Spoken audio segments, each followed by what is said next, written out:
rumus revolusi. A'udzu billahi minasy syaithanir rajim.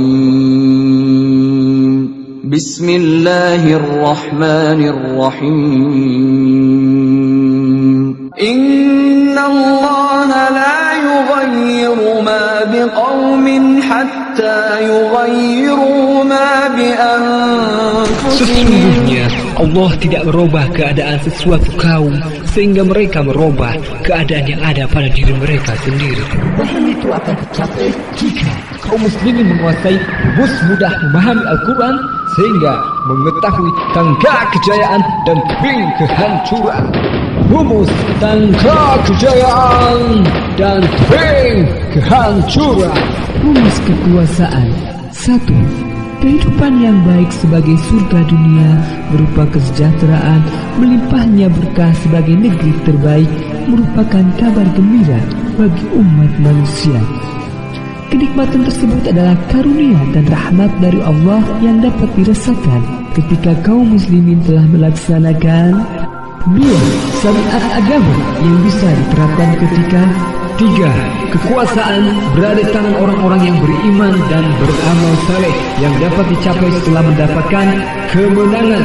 Tidak akan ada kemenangan tanpa ada kekuatan, dan tidak akan ada kekuatan tanpa ada persatuan.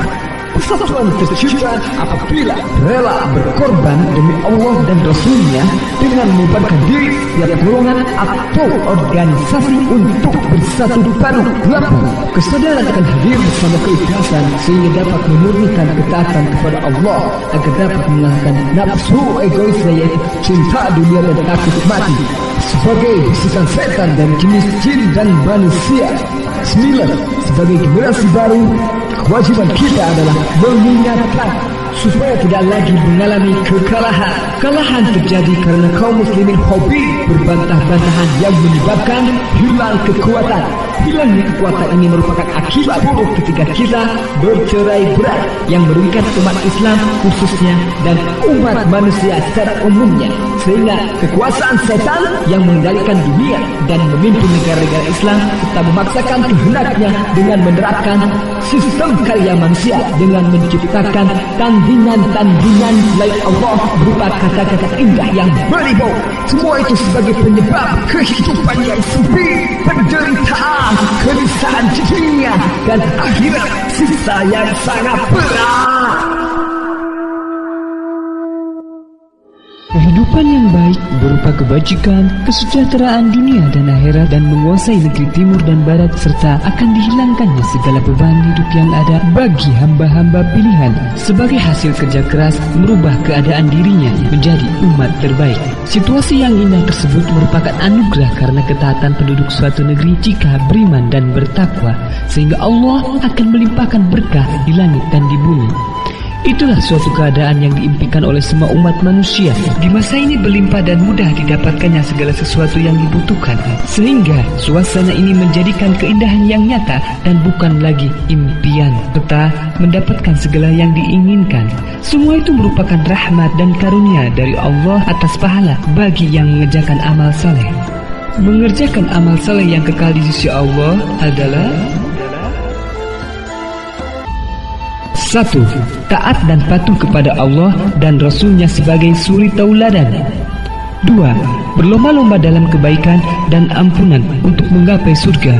3. Menjadikan iman itu indah dan benci kepada kekafiran. 4. Menyadari amal baik dan buruk dicatat oleh malaikat dan menyadari bahwa syaitan itu musuh yang nyata. 5. Pemaaf, menafkahkan harta dan tidak pemarah. 6. Tidak terpengaruh orang yang bicara kehidupan dunia yang menarik hati, padahal penentang yang keras. 7. Sadar bahwa kehidupan di dunia hanya kesenangan yang memperdayakan, dan kehidupan di dunia hanya sebentar saja, seperti di pagi hari atau sore hari. Serta menyadari akhirat lebih baik bagi orang-orang yang memahaminya. 8. Menguasai teknologi, kreatif, inovatif, kreator sebagai sarana mencari jalan untuk mendekatkan diri kepada Allah. 9. Semangat mencari ilmu dan mengamalkannya serta belajar dari kisah orang-orang yang terdahulu. 10. Tidak mengadakan suatu perusakan dan tidak sombong. 11. tetap berada pada jamaah sehingga tidak bercerai-berai dan tidak menyekutukan Allah dalam berbagai hal. Memahami dan mengamalkan ayat-ayat di atas merupakan suatu pengendalian jiwa sebagai kedewasaan yang sempurna, di mana kecerdasan intelektual, emosional, dan spiritual telah dimiliki. Nilai-nilai tersebut merupakan kekayaan ruhaniah dan sehatnya jiwa yang berada di dalam dada kaum muslimin, sehingga mencapai suatu keseimbangan ilahiyah ketika Allah telah hadir di hati, sehingga tidak mencampurkan keimanan dan kezaliman, serta tidak mencampur antara yang hak dengan yang batil. Itulah Islam yang kafah. Hal ini akan melahirkan ketauhidan ke dalam segala bidang kehidupan, di antaranya mulai dari 1. Tauhid dan pendidikan.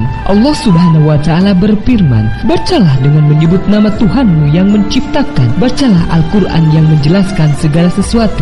Hanya orang-orang berakal dan mempunyai pikiran yang dapat menerima pelajaran dari keberkahan Al-Quran. Hal tersebut merupakan kenyataan bahwa Allah menjelaskan segala tanda-tanda kebesarannya supaya memikirkannya.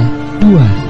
Tauhid dan ekonomi. Bekerjalah kamu, maka Allah dan Rasul-Nya serta orang-orang mukmin akan melihat pekerjaanmu itu. Orang beriman diwajibkan meninggalkan jual beli ketika tiba waktu sholat. Apabila sudah menunaikannya, maka bertebaranlah kamu di muka bumi dan carilah karunia Allah, dan ingatlah Allah sebanyak-banyaknya supaya kamu beruntung. Kecelakaanlah bagi orang yang curang, yaitu yang mengurangi timbangan. Dilarang melanggar hak dan dianjurkan memberikan hak kepada orang miskin. Zakat membersihkan dan mensucikan mereka. Tidak menunaikan zakat adalah mempersekutukan Allah dalam bidang ekonomi, bahwa Allah dan Rasul-Nya akan memerangi para pelaku riba, ekonomi korun atau memonopoli ekonomi untuk kepentingan kelompok atau perorangan akan mendapat azab. 3. Tauhid dan politik. Carilah jalan untuk mendekatkan diri kepada Allah. Hal ini merupakan strategi untuk mencapai kesejahteraan dan melimpahnya berkah. 4. Tauhid dan kesehatan. Kesehatan rohani dengan menyucikan jiwa oleh kitab yang Allah turunkan kepadamu supaya kamu mengeluarkan manusia dari gelap gulita kepada cahaya terang benderang dengan izin Tuhan yang Maha Kuasa lagi Maha Terpuji. Itulah orang-orang beruntung. Mengotori jiwa adalah orang rugi. Hatinya tertutup karena nafsunya dijadikan Tuhan. Kesehatan jasmani. Makanlah makanan halal dan baik. Arti kata yang bervitamin. Disempurnakan dengan nutrisi ilahi, madu, kurma, buah tin dan zaitun, serta susu. Hendaklah kamu menggunakan habatus sauda, karena padanya terdapat penyembuh bagi segala penyakit kecuali kematian. Pengobatan paling utama yang kalian lakukan adalah hijamah atau bekam. Olahraga yang dianjurkan Rasul adalah lari, menunggang kuda, gulat, berenang, dan memanah. Selanjutnya yang harus selalu diingat adalah jangan memakan makanan haram dan buruk, serta makan jangan berlebih-lebihan. 5. Tauhid dan sosial. Jangan mempersekutukan Allah dengan sesuatu pun, dan berbuat baiklah kepada 2 orang ibu bapa, kari kerabat, anak-anak yatim, orang-orang miskin, tetangga yang dekat dan tetangga yang jauh, teman sejawat, ibnu sabil, dan hamba sahayamu. Sesungguhnya Allah tidak menyukai orang-orang yang sombong dan membanggakan diri, yaitu orang-orang kikir dengan menyembunyikan karunia Allah adalah kafir sehingga mendapat siksa. 6. Tauhid dan pertanian. Air hujan menyuburkan kebun yang indah serta menumbuhkan buah-buahan, dan seperti itu manusia yang dibagikan.